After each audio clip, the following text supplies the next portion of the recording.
Wednesday morning பாப்பா, மித்து 2 பேருக்கும் அன்னைக்கு லீவ் போட்டாச்சு.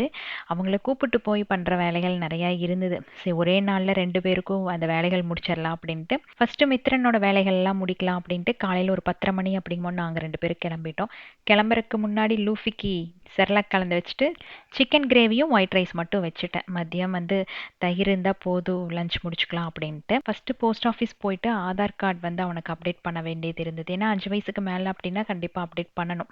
ஸோ அதுக்காக அது பண்ணிவிட்டு அதுக்கப்புறம் ரேஷன் கார்டு வேலைகள் ஆரம்பிக்கலாம் அப்படின்ட்டு. லாஸ்ட் வீக் வந்து போய் கொடுத்துருந்தேன். பட் என்னன்னு தெரியல, ரிஜெக்ட் ஆயிடுச்சு. என் கூட கொடுத்த ஒரு 4-5 பேருக்கும் வந்து அந்த ப்ராப்ளம் அப்படின்னாங்க. அந்த வேலையை முடிச்சுட்டு அப்படியே டென்டல் கூட்டிகிட்டு போய் அவனை கேப் போட்டுட்டு அங்கேருந்து வீட்டுக்கு போய் ஹரிஷ்மிதாவை கூப்பிட்டு அவளுக்கு ஃபாலோ அப் ஸ்கேன் இருந்தது. சரின்ட்டு அந்த வேலையை முடிச்சுட்டு அப்புறம் டாக்டர் செக்கப்புக்கு அப்பாயின்மெண்ட் போட்டு ஈவினிங் தான் அப்படின்னாங்க. ஸோ 5 மணிக்கு மேலே இருந்து அதுக்கு நடுவில் அவளோட பாஸ்போர்ட் ரினியூவல் ஒர்க் எல்லாம் முடிச்சுட்டு எல்லா வேலைகளும் முடியிருக்கு. இன்னைக்கு நைட் 8 ஆயிடுச்சு.